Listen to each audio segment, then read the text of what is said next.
En Haute-Vienne, Jean-Marie Delage a présidé 12 ans la Chambre d'agriculture. Après 2 mandats, il rend son tablier. Ses effectifs, 88 salariés aujourd'hui, ont diminué. Mais selon lui, pas l'efficacité. On a renforcé le travail dans les antennes et les conseillers qui sont dans les antennes, on a 60% des agents de la Chambre d'agriculture qui sont dans les antennes, donc au plus près des agriculteurs.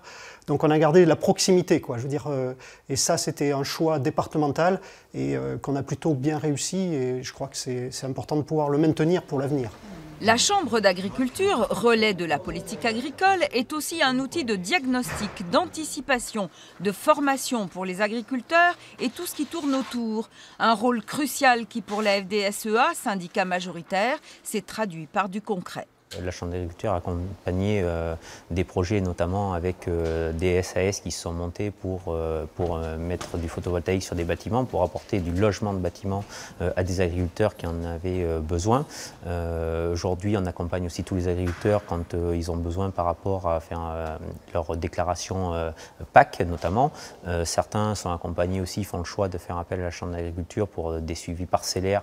C'est la FDSEA, syndicat également majoritaire au niveau national, qui dirige chacune des 3 chambres consulaires du Limousin.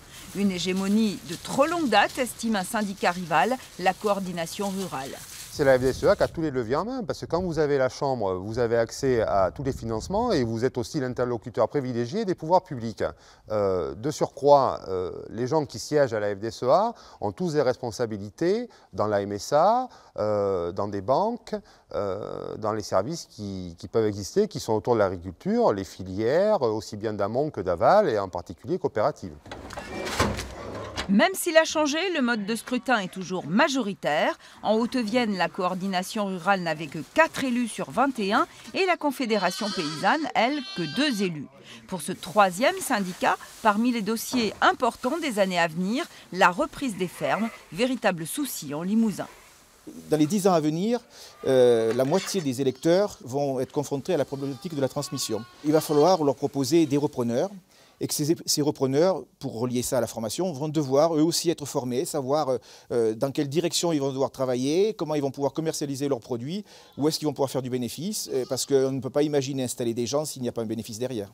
Actifs, retraités ou encore salariés de coopératives agricoles, on compte pas loin de 51 000 électeurs pour les 3 chambres d'agriculture en Limousin.